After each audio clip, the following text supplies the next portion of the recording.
আর এদিকে ভোটের মুখে দুই পদ্ম বিধায়কের বিরুদ্ধে পড়েছে পোস্টার। খানাকুলে সুশান্ত ঘোষের বিরুদ্ধে পোস্টার পড়েছে, আর পরশুরার বিধায়ক বিমান ঘোষ তার বিরুদ্ধেও পড়েছে একাধিক জায়গায় পোস্টার। কিন্তু এই পোস্টার দিল কারা? স্বাভাবিকভাবেই এই প্রশ্ন উঠছে যে ভোটের মুখে দুই পদ্ম বিধায়কের বিরুদ্ধে এই পোস্টার দিচ্ছে কারা। আরো বিস্তারিত এই বিষয়ে জানাতে পারবে শুভদীপ, রয়েছে আমার সঙ্গে। শুভদীপ, এই দুই পদ্ম বিধায়কের বিরুদ্ধে যে পোস্টারগুলো পড়েছে, কারা দিল, কে দিল, সে বিষয়ে কিছু জানা যাচ্ছে? কি অভিযোগই বা উঠে আসছে? পরশুরা থানাতে তো বিক্ষোভের ছবিও ধরা পড়েছে।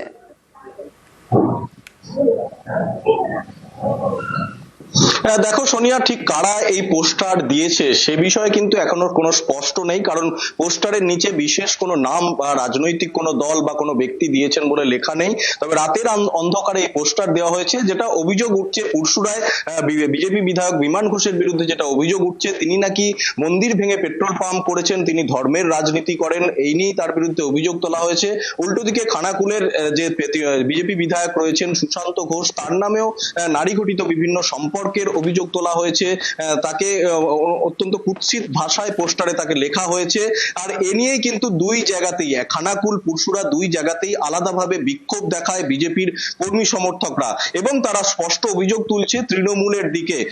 যদিও তৃণমূল সেই দাবি সম্পূর্ণ অস্বীকার করেছে। তারা যেটা দাবি করছে, বিজেপির টিকিটের দৌড়ের জন্যই, মানে কে টিকিট পাবে বিজেপির এবার যে আসছে বিধানসভা নির্বাচন, সেই নির্বাচনে কে টিকিট পাবে সেই নিয়ে বিজেপির গোষ্ঠীদ্বন্দ্বের জেরেই কিন্তু বিজেপি নিজেই এই পোস্টার দিয়েছে। তবে এই লাগাতার এই পোস্টার কাণ্ডে কিন্তু আরামবাগের রাজনীতি এই মুহূর্তে সরগরম। তার কারণ কয়েকদিন আগেই আমরা দেখিয়েছিলাম যে আরামবাগ এবং গোঘাটের বিজেপি বিধায়কের বিরুদ্ধে নিখোঁজ পোস্টার হাতে তৃণমূল মিছিল করেছিল। এরপর তার একদিন বা দুদিন পরেই কিন্তু খানাকুল এবং পরশুরায় আলাদাভাবে এই পোস্টার কাণ্ডে এই মুহূর্তে আরামবাগের রাজনীতি সরগরম। সোনিয়া, বেশ। তৃণমূল নেতাদের ধরে ধরে পেটাবো, ধরে ধরে পেটাবো, এটা বলে দিলাম, ধরে ধরে পেটাবো। তৃণমূল বলছে গোষ্ঠীদ্বন্দ্ব, ধরে ধরে পেটাবো।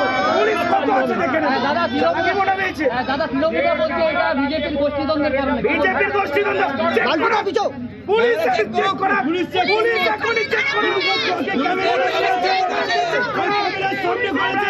বিক্ষোভ দেখাচ্ছি, চেক করতে 5 মিনিট সময় লাগবে। ওই সময়ের মধ্যে কারা ওইখানে পোস্টার গুলো সাটিয়েছে? পলাশ রায়ের চামড়া তৃণমূল নেতা, পলাশ রায়ের চামড়া তৃণমূল নেতা, স্বপনের চামড়া। তৃণমূল কংগ্রেসের যুবর সভাপতি, আরামবাগ সাংগঠনিক জেলা যুবর পলাশ রায় গতকাল রাত্রেবেলা কোন ফ্লেক্সের দোকানে এটা ছাপিয়েছে, কারা নিয়ে এসে ভোরবেলা মেরেছে, এটা সব জানা আছে। ধর্ম নিয়ে যারা রাজনীতি করতে চায়, অন্য ধর্মকে উত্তক্ত করতে চায়, তাদের বিরুদ্ধে যদি কোনো অ্যাকশন না হয় বিজেপি রাস্তায় নেমে আন্দোলন করবে, যতক্ষণ না অ্যারেস্ট হয় এই আন্দোলন থামবে। তৃণমূল কংগ্রেস আমাদের সাথে পেরে উঠছে না। আমাদের আরামবাগ সাব ডিভিশনের 4 জন বিজেপি বিধায়কের নামে কুরুচিকর মন্তব্য পোস্টার করে সাটা হচ্ছে। চালাকি মনে পেয়েছে স্বপন নন্দী, পলাশ রায়, খবর পেয়েছি ওরা দুজনে গাড়িতে করে এই পোস্টার ছাপিয়ে এনেছে আরামবাগ থেকে। পুলিশের কাছে সব তথ্য আছে, যেখানে যেখানে পোস্টারগুলো মারা হয়েছে প্রত্যেকটি জায়গায় সিসিটিভি ফুটেজ আছে।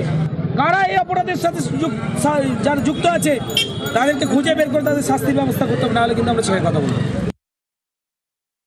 যে ওদের নিজেদের মধ্যে গোষ্ঠীদ্বন্দ্বতে কে টিকিট পাবে এই নিয়ে ওনারা নিজেরাই বিভিন্নভাবে পোস্টার ফেলছে, তার বলছে এটা বিজেপি করছে।